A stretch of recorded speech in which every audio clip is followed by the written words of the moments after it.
Hola, dijo Charles Trumbo, la gran verdad por la cual muchos cristianos dedicados y rendidos han fracasado en ver la victoria en su vida cristiana es porque la salvación es un regalo doble: libertad de la paga del pecado y libertad del poder del pecado.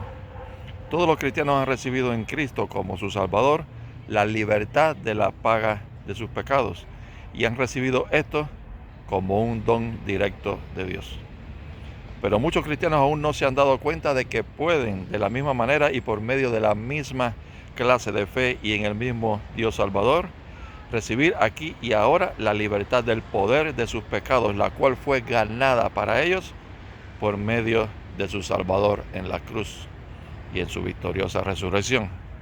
Aun cuando saben con claridad que sus propios esfuerzos no tienen nada que ver con su salvación de la paga del pecado, todavía están siendo engañados por el adversario, por el enemigo, por Satán, para que crean que de alguna forma sus esfuerzos deben jugar algún papel en su victoria presente sobre el poder de sus pecados. Nuestros esfuerzos no solo jamás pueden jugar un papel en nuestra victoria sobre el poder del pecado, sino que pueden y dañarán, de hecho, tal victoria. Debemos utilizar nuestra voluntad para aceptar el don de la victoria, el regalo de Dios. No debemos hacer un esfuerzo para ganar la victoria. Nuestra victoria es un don de Dios, un regalo de Dios. Amén. La victoria sobre el pecado es un quién preguntando qué y cómo. Sugiere que debe haber un plan o método que pueda facilitarle a una persona superar el pecado, pero la proyección de Dios para nuestros pecados no es un plan, sino única y exclusivamente la persona de Jesucristo. El principio del pecado en nosotros es una realidad en la vida de cada creyente. Mientras vivamos en nuestros cuerpos habrá una fuerza a la cual debemos calcular o considerar. Dios nos ha dado, sin embargo, el antídoto para el poder del pecado a través de Jesucristo. Después de su discurso prolongado sobre el problema en Romanos capítulo 7, Pablo pone en claro una verdad en el capítulo 8, verso 2. Y dice: porque la ley del Espíritu de vida en Cristo me ha hecho libre de la ley del pecado y de la muerte.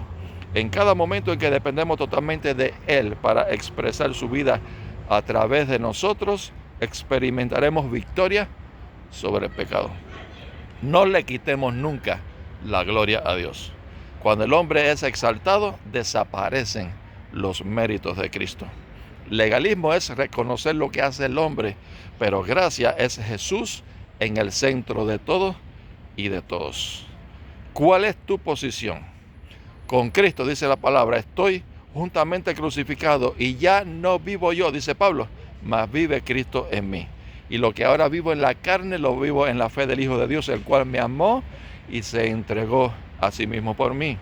No desecho la gracia de Dios, sigue diciendo Pablo, pues si por la ley fuese la justicia, entonces por demás murió Cristo. Gálatas 2, 20 y 21.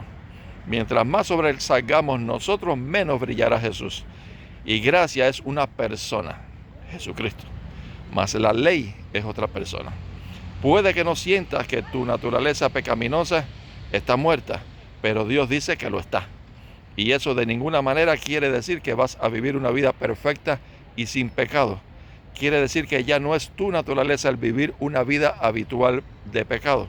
El conflicto entre la carne y el espíritu existirá mientras estés en este mundo. Sin embargo, los santos tienen la libertad para elegir pecar o no pecar. Por la vida de Cristo, tu nuevo yo tiene el deseo de resistir al pecado y el poder para vivir victoriosamente.